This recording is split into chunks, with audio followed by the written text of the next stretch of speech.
Welcome to the Weekday Report for Monday, August 18th. I'm Liz Snyder. Here's a brief look at the news.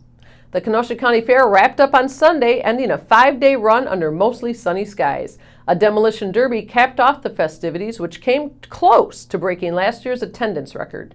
Fair Secretary Joe Weidman said this year's total attendance was 104,339 people. That's just shy of last year's total of 104,989 fair visitors.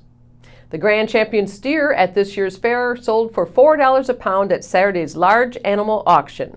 At 1,320 pounds, the steer named Diesel brought in $5,280 for its owner, 17-year-old Ashley Panek of Bristol.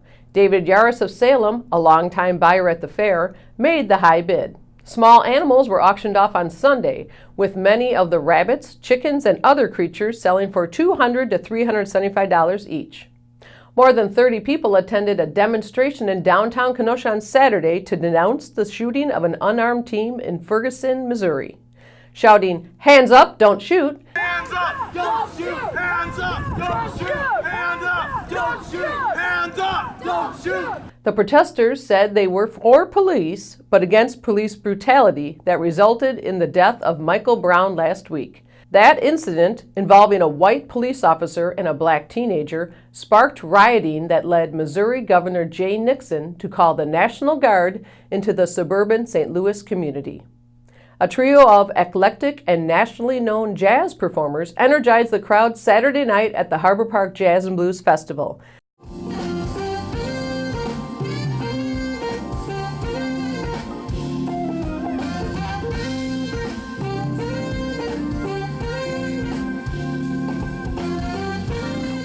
The event is an annual fundraiser for the Mary Lou and Arthur F. Mahone Fund.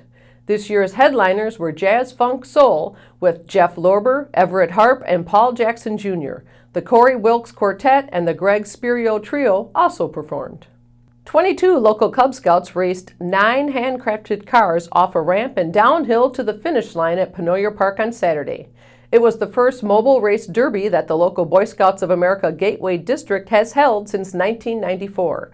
Organizers said they hope to make it an annual event. Bradford graduate Graham Bullmore returned home to Kenosha with the Northwestern football team this weekend. Mike Johnson has the story. Bradford graduate Graham Bullmore works with Northwestern University's offensive line on Saturday during the Wildcats' trip to UW Parkside for Camp Kenosha. Bullmore is a redshirt freshman walk-on for the Wildcats and has spent time learning the finer points of playing offensive tackle and guard at the collegiate level. Northwestern begins its season on August 30th against the University of California at Ryan Field in Evanston, Illinois. Mike Johnson, Kenosha News. What's trending today? Apple picking is now underway at some local orchards. What's your favorite type of apple and where's your favorite place to pick it? Tell us on our Facebook page. Up next is Dave Merrim with the Athletic Republic Kenosha News Athlete of the Week.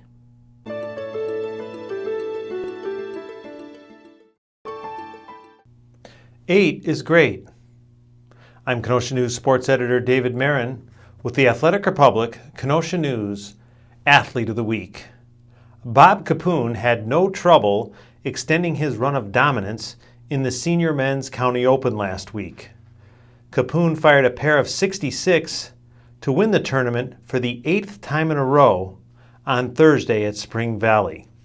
Capoon won easily. The next closest competitor was 12 shots back. Congratulations, Bob. The Athletic Republic Kenosha News Athlete of the Week. Thanks, Dave. Now here's a look at what we're working on today. The man charged with killing a woman in Kenosha before disposing of her body in a suitcase near Lake Geneva is due back in court today. Deneen Smith will be there, and a group of aldermen are bringing forth a resolution to keep Kennedy Drive open. Joe Ward will have the story. Pick up a copy of the Kenosha News and check KenoshaNews.com for all the details on these stories and more. I'm Liz Snyder with the Weekday Report.